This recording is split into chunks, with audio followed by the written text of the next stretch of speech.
गौ माता ने समस्त स्त्रियों को ऐसा कौन सा श्राप दिया था जिसकी वजह से आज तक समस्त नारी जाति को वह श्राप भोगना पड़ रहा है?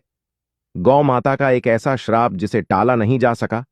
दोस्तों, वह श्राप कौन सा था? चलो मैं एक कथा के माध्यम से आपको बताता हूं। मित्रों, एक समय की बात है जब भगवान श्री कृष्ण अपनी राजगद्दी पर विराजमान थे। तब उनके पास देवर्षि नारद मुनि आते हैं और कहते हैं, हे प्रभु, मैं आज मृत्युलोक में भ्रमण कर रहा था। तभी एक स्त्री ने पूछा कि पहले स्त्रियों के बच्चे होते थे तो वह पैदा होते ही चलने लगते थे, परंतु अब ऐसा नहीं है, यह क्यों? प्रभु, मुझे इस प्रश्न का उत्तर मालूम नहीं था, इसलिए मैं आपके पास आया हूं। कृपया मुझे इस प्रश्न का उत्तर बताएं। श्री कृष्ण कहते हैं, हे देवर्षि, तुम्हारा यह प्रश्न समस्त स्त्री जाति के लिए अत्यंत महत्वपूर्ण है। अगर तुम इस प्रश्न के उत्तर को जानना चाहते हो तो ठीक है, मैं तुम्हें एक कथा सुनाता हूं। तुमको इस कथा के माध्यम से पता चल जाएगा कि किस वजह से अब स्त्रियों को बच्चा पैदा होते ही चल नहीं पाता है। तब देवर्षि नारद कहते हैं कि प्रभु, मैं इस कथा को पूरा सुनूंगा। कृपया आप कथा को सुनाइए। तो मित्रों, वीडियो को आखिर तक जरूर देखें और वीडियो को लाइक अवश्य करिएगा। मित्रों, अब श्री कृष्ण कहते हैं, हे देवर्षि, एक नगर में एक रामू नामक व्यक्ति रहता था। रामू एक स्वार्थी व्यक्ति था। रामू के पास में एक गाय थी। वह गाय दूध देती थी और रामू उस गाय को हरा भरा चारा खिलाकर उसका दूध निकाल के उस दूध को बेचा करता था।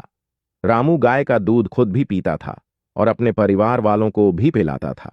गाय के दूध की वजह से ही रामू अपने घर की दिनचर्या चलाता था। रामू का समय इसी तरह से व्यतीत हो रहा था। कुछ दिनों बाद एक समय ऐसा आया कि रामू को गाय ने दूध देना बंद कर दिया। जैसे ही गाय ने दूध देना बंद कर दिया तो इधर रामू ने उस गाय को चारा डालना बंद कर दिया और एक दिन रामू ने गाय को बहुत मारा पीटा और उसने उस गाय को घर से ले जाकर जंगल में छोड़ दिया। अब वह गाय बेचारी अकेली पड़ गई। बेचारी अकेली जंगल में इधर उधर घूमती फिरती और एक दिन जंगल में बने एक मंदिर के पास में पहुंचती है और भगवान से विनती करते हुए कहती है, हे भगवान, मैं आपसे यह विनती करती हूँ कि हमें गाय की योनि में डालकर कितना गलत काम किया है। श्री कृष्ण कहते हैं, देवर्षि, वह गाय कहती है, देखिए, आपकी 84 लाख योनियों में सर्वश्रेष्ठ योनि मनुष्य की है।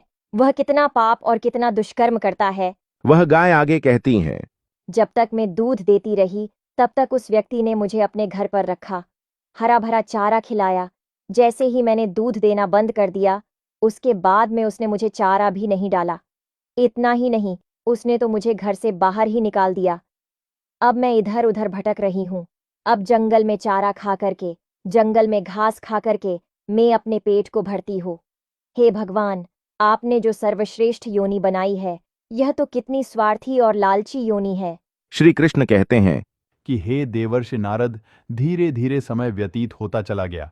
गाय बेचारी इधर उधर भटकती रही। जब भी वह गाय रामू के द्वार पर आ जाती तो रामू उसे लाठी लेकर के उस गाय को जंगल की तरफ, खेतों की तरफ भगा देता। श्री कृष्ण कहते हैं, हे देवर्षि, धीरे धीरे जब वह गाय एक दिन गर्भवती हो जाती है और जब 3-4 महीने का गर्भ हो गया, तब उसी जंगल से एक स्त्री गुजर रही थी। उस स्त्री ने जैसे ही उस गाय को देखा, उसने मन में सोचा कि यह गाय तो गर्भवती है। मैं एक काम करती हूँ, इस गाय को मैं पाल लेती हूँ। जब इसका बच्चा हो जाएगा तो यही गाय मुझे दूध देने लगेगी। तब मैं इसका दूध खुद भी पीऊंगी और साथ ही अपने परिवार वालों को भी पिलाऊंगी और बिक्री भी करूंगी। लेकिन जैसे ही वह स्त्री उस गाय को पकड़ने के लिए अपने पति को बुलाने के लिए जाती है और जब तक उसका पति वहां पर आता है, तब तक वह गाय वहां से चली जाती है। धीरे धीरे और समय व्यतीत होता गया। श्री कृष्ण कहते हैं, हे देवर्षि, जब उस गाय के प्रसव का समय नजदीक आ गया, तब वह एकांत जंगल में सुरक्षित जगह पर जाकर के उस गाय ने एक बछड़े को जन्म दिया। श्री कृष्ण कहते हैं कि हे देवर्षि, प्रसव के कुछ समय बाद वही स्त्री उस जंगल में घास काटने के लिए आती हैं। जैसे ही उसने दूर से देखा कि एक गाय ने अपना बच्चे को जन्म दिया हुआ है, तब वह स्त्री उसके पास गई और उसने ध्यान से उस गाय को देखा तो बोली कि अरे, यह तो वही गाय है। इस गाय ने तो बछड़ा दे ही दिया। चलो, अच्छा हुआ। वह स्त्री सोचती है अब मैं इस गाय को पकड़ के अपने घर पर अवश्य ले जाऊंगी। जैसे ही वह स्त्री उस गाय के पास से अपने पति को बुलाने के लिए जाने लगती है, तभी गाय उसी समय उस स्त्री से कहती है, हे बहन, आज तुम हमारे ऊपर एक परोपकार कर दो। यह हमारा जो बच्चा है, ये पीछे पड़ा हुआ है। इसे उठा करके तुम मेरी गर्दन के ऊपर रख दो। मैं अपने बच्चे को लेकर की किसी सुरक्षित जगह पर चली जाऊंगी, क्योंकि ये मेरा बच्चा 8 महीने बाद ही चलने लायक हो पाएगा। 8 महीने बाद अपने पैरों पर चलेगा। श्री कृष्ण कहते हैं, हे देवर्षि। लेकिन जैसे ही उस स्त्री ने गाय की बात सुनी तो वह बहुत जोर जोर से हंसने लगी। वो कहने लगी, तुम्हारा बच्चा इतना गंदा है, इतनी गंदगी में पड़ा है। मैं तुम्हारे बच्चे को उठा करके तुम्हारे कंधे पर क्यों रखूं? मैं तुम्हारे ऊपर यह परोपकार क्यों करूं? श्री कृष्ण कहते हैं कि हे देवर्षि। उसी समय दुखी होकर के गाय ने श्राप दे दिया। उसने श्राप देते हुए कहा कि जाओ, आज तुम्हारा बच्चा जन्म लेने के बाद तुरंत चलने लगता है, लेकिन आज मैं श्राप देती हूँ, तुम्हारा बच्चा जन्म लेने के 10 महीने बाद ही अपने पैरों पर चलने लायक होगा। और जो यह मेरा बच्चा आज चल नहीं पा रहा है, और यह आज के बाद पैदा होते ही बहुत जल्द अपने पैरों पर चलने लायक हो जाएगा। श्री कृष्ण कहते हैं, हे देवर्षि, इसी श्राप के कारण स्त्रियों का बच्चा जन्म लेते ही अपने पैरों पर चल नहीं पाता। दोस्तों, सतयुग में सुखदेव पैदा होने के तुरंत बाद ही अपने पैरों पर चलने लगे थे और वेद व्यास भी जन्म लेने के तुरंत ही बाद अपने पैरों पर चलने लगे थे। यह बात तो सतयुग की थी, लेकिन कलयुग में ऐसा नहीं है। कलयुग में बच्चे को अपने पैरों पर चलने के लिए कम से कम 9 से 10 महीने लग जाते हैं। इसका कारण यही है क्योंकि गाय ने समस्त स्त्री जाति को श्राप दे दिया था। उसी दिन से समस्त स्त्रियों के जो बच्चे पैदा होते ही चलने लग जाते थे, उनकी प्रक्रिया वहीं पर रुक गई।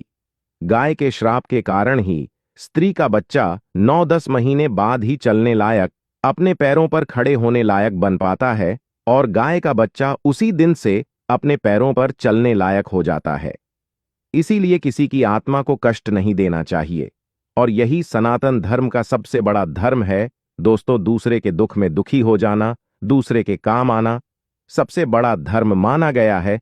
तो इसलिए हमें असहाय पशु की, पक्षियों की सहायता करनी चाहिए। गाय के श्राप की वजह से ही जितने भी पशु पक्षी हैं, उन सब के बच्चे जन्म लेने के तुरंत बाद चलने लग जाते हैं। लेकिन स्त्रियों के बच्चों पर इसका विपरीत प्रभाव पड़ा कि जन्म के तुरंत बाद स्त्री का बच्चा चलने लायक नहीं बन पाता है। एक स्त्री की गलती से आज समस्त मानव जाति की महिलाओं को उस रात का दंड आज भी भुगतना पड़ रहा है। मित्रों, आपको यह जानकारी कैसी लगी, हमें कमेंट में अवश्य बताइएगा और कमेंट में जय श्री कृष्णा अवश्य लिखना।